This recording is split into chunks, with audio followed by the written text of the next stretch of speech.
ClancyPasta presents I Opened My Sister's Photoshop Files, written by HybridPumpkin.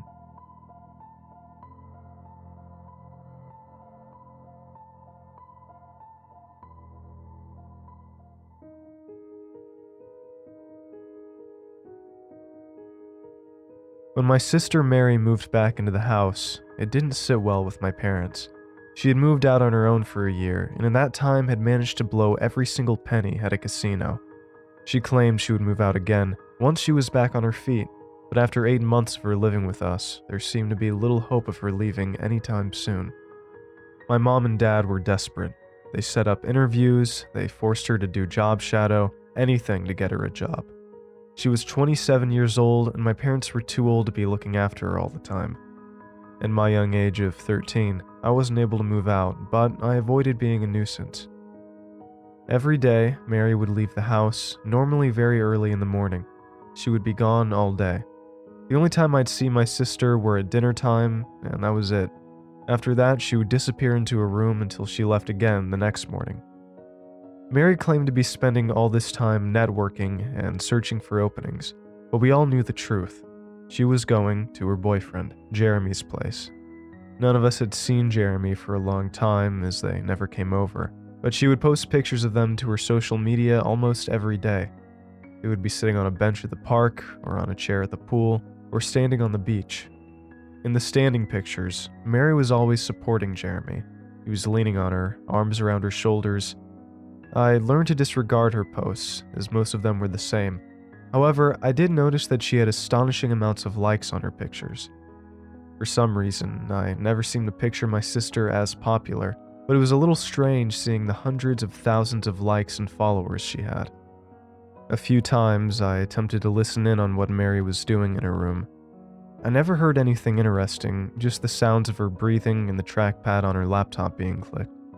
During the day when she wasn't there, I didn't go into her room, as it was on the opposite side of our house from mine.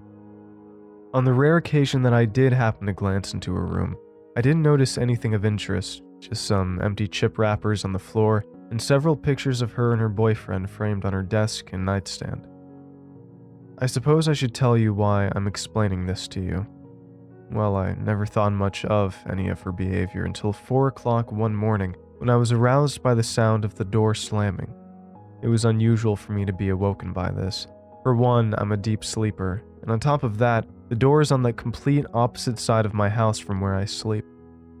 I slowly sat up, rubbing the sleep from my eyes. I checked the clock.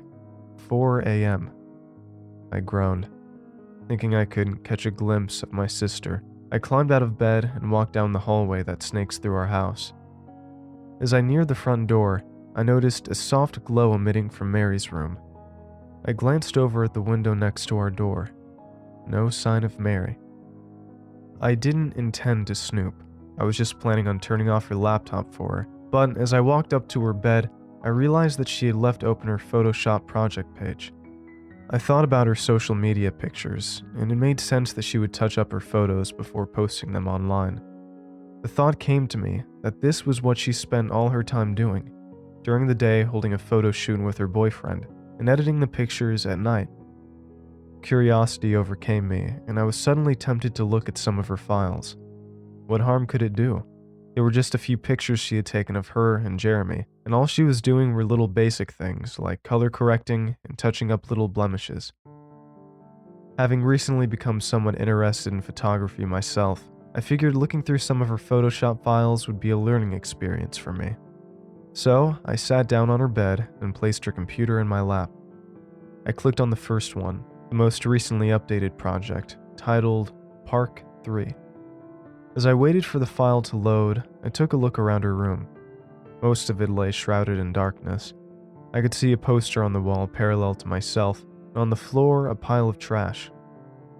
On the bed next to me lay a dirty, stained duffel bag. It was closed up, but the smell coming from it told me I shouldn't open it. The whole room emitted a foul stench, a combination of rotted food and mildew on the walls. I didn't plan on spending a whole lot of time in her room, just a minute or so, allowing me to take a peek at the image. Eventually, the file loaded fully. I looked at the picture. It was a shot of Mary and Jeremy in some park, Jeremy's arms wrapped around her as if she were supporting him. At a glance, the picture was rather normal. There didn't appear to be anyone in the background, just a dirt path that trailed into a patch of woods behind them. They both had almost unnaturally wide smiles plastered onto their faces. It seemed like a normal picture. That was before I started to analyze Jeremy. Actually, half of him looked completely normal. From the waist down, no blemishes could be seen, just a pair of ripped-up jeans and a generic pair of tennis shoes. The colors looked good and there didn't look to be any issues. I guess then Mary was working on editing Jeremy before she was forced to leave, as he was half done. The disturbing part was his upper half. If I zoomed in very much at all, I began to see it. An unmistakable blemish. An enormous bloodstain. It soaked his shirt almost entirely. From a distance, you might think it was just the color of his shirt, but once you looked at it, you knew exactly what it was. I didn't know where so much blood could have come from. Was he wounded? Did he hurt someone or something? Was it just my imagination playing tricks on me? After all, it was quite early, and I had just woken up. Perhaps my eyes were messing with me, making me imagine something in the picture that wasn't really there. That was what I thought, at least, until I examined his face. It too was splattered in blood. Not as much of it, but still very noticeable. It was also caked in what looked like mud or dirt. His cheeks were sunken in, and his hair, which from other pictures seemed to be flowing, full, and blonde, was now stringy and tangled, more like the color of soiled milk than anything else. But none of that was as disturbing as the eyes. They were cold, lifeless, as if he were staring off into space. From Mary's finished pictures, Jeremy appeared to have bright blue eyes, cheery and full of life. But here, they were less saturated, more dead than alive. They were a milky white color, glazed over in a way that made him look like a zombie. Mary herself seemed to be fine. She wasn't perfect in the picture. The colors weren't as good as they normally were, and there were a few scuff marks on her jeans. I was certain that she hadn't done any editing to herself yet. I wanted to believe that this was all fake, just a creepy makeup job, but it wasn't anywhere near Halloween, and it all seemed too strange, too unfinished. She was clearly trying to hide Jeremy's issues with Photoshop. I only had a few memories of my sister's boyfriend, and most of them were fuzzy at best. It had been years since he'd come to our house. The clearest memory I had of Jeremy was of him showing me a camera drone that he had just bought. I remembered feeling somewhat envious, as I didn't have anything like that. I remember begging him to let me fly it, and I accidentally steered it into a tree. It got a little dent, and Jeremy was furious. After that, I couldn't recall anything else, but I could still remember his appearance. He truly did have luscious blonde hair. His cheeks were full and rosy, not sunken and decaying. His eyes were crystal blue, and not a milky white. I exited out of Park 3 and opened up one called Beach 5, again only partially finished. The bloodstain was less pronounced, but still obvious. His face was cold and lifeless. Then another memory came to me, one that I had completely forgotten. I remembered the morning paper. I was reading through the obituaries, wondering if anyone I knew had died. I came across one. At the time, I refused to believe it was true, but now I know it was. Jeremy West, age 30, murdered mysteriously. They had found his body in a dumpster somewhere in town and had buried him in the local cemetery after a fairly informal funeral. The police claimed that he had been beaten to death, but they weren't sure with what. There was also no evidence as to the killer themselves. It was all a mystery. Now, looking around the room, things seemed more menacing. Suddenly, the room smelled like decaying bodies. I could even see small blood stains on the sheets that could easily be mistaken for ketchup stains. I slammed the laptop closed and took a few deep breaths. There had to be a rational explanation for all of this. Maybe it was a different Jeremy than I'd seen in the obituaries. Maybe it was my overactive imagination that caused me to see those things. Every possible situation flew through my head at the speed of light, but none of them were right. I knew it. I don't know how I knew, but my mind wasn't playing tricks on me, and I was definitely the same exact Jeremy that was in the obituaries. That was my sister's boyfriend, dead. It made so much sense now. Her strange behavior, the way she seemed to be supporting him in all the pictures. He was dead. But that arose a more nightmarish question. Who had killed him? Had my sister dug him up out of his grave, or did she kill him so that she could keep doing these photo shoots? Then, the silence that penetrated the room was shattered.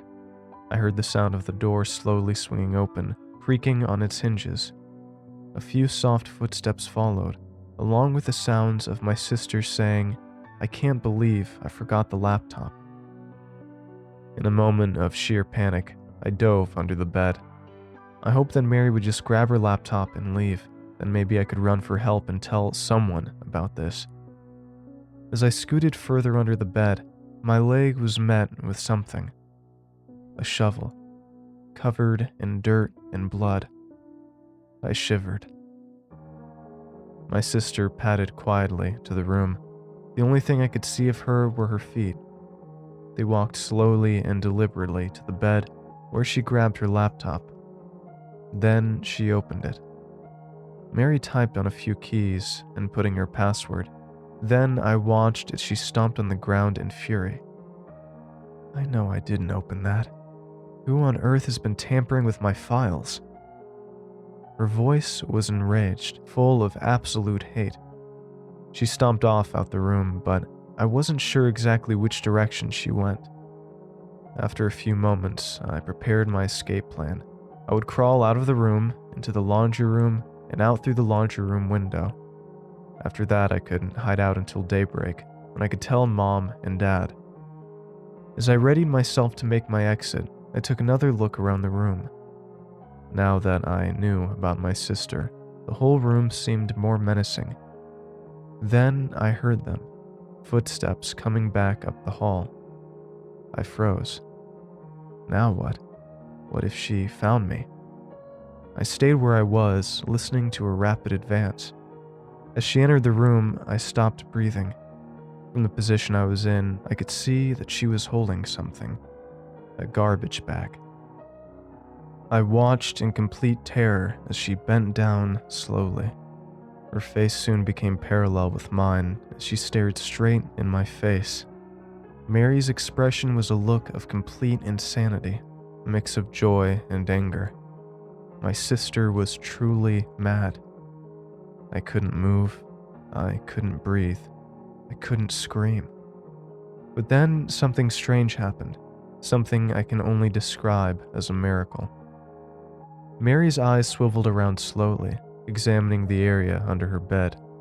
I buried my face in the shag rug, wondering if she had actually seen me. She reached out. I squeezed my eyes shut. There was no possible way that she hadn't seen me. Her hand continued to extend past me and toward the shovel. She grabbed it and pulled it out from under the bed. It brushed against the back of my shirt as it was pulled out. I carefully turned my head to see my sister stroking the shovel and saying, "It's time to see Jeremy again." With that, she turned and exited the room.